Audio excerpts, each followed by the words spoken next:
മലയാള സിനിമയുടെ തന്നെ അഭിമാനമായി മാറിയ രണ്ട് താരങ്ങൾ. കൊണ്ടും കൊടുത്തും അവർ മെനഞ്ഞെടുത്ത മലയാള സിനിമ ഇൻഡസ്ട്രി.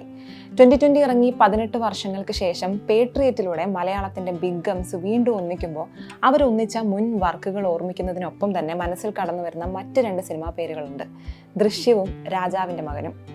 40 വർഷങ്ങൾക്ക് മുൻപ്, അതായത് 1986 മോഹൻലാലിന് താരപരിവേഷം കൊടുത്ത രാജാവിൻ്റെ മകൻ ഇറങ്ങിയത്. മമ്മൂട്ടി നിരസിച്ചതിൻ്റെ പേരിൽ മോഹൻലാലിന് കിട്ടിയ വിൻസെന്റ് ഗോമസ് എന്ന എവർഗ്രീൻ ഹീറോ.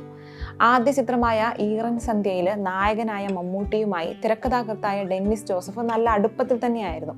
നിറക്കൂട്ട്, സായം സന്ധ്യ, ശ്യാമ, ന്യായവിധി, പ്രണാമം പോലുള്ള മമ്മൂട്ടി ചിത്രങ്ങളുടെ രചയിതാവ് എന്ന നിലയിലും ഡെന്നിസും മമ്മൂട്ടിയും നല്ല സുഹൃത്തുക്കളുമായിരുന്നു.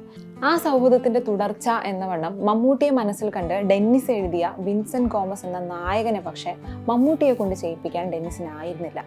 തമ്പി കണ്ണന്താനവുമായി ചേർന്നാണ് രാജാവിൻ്റെ മകൻ ചെയ്യാൻ ഡെന്നിസ് തീരുമാനിച്ചിരുന്നത് എന്നതായിരുന്നു അതിന് കാരണം.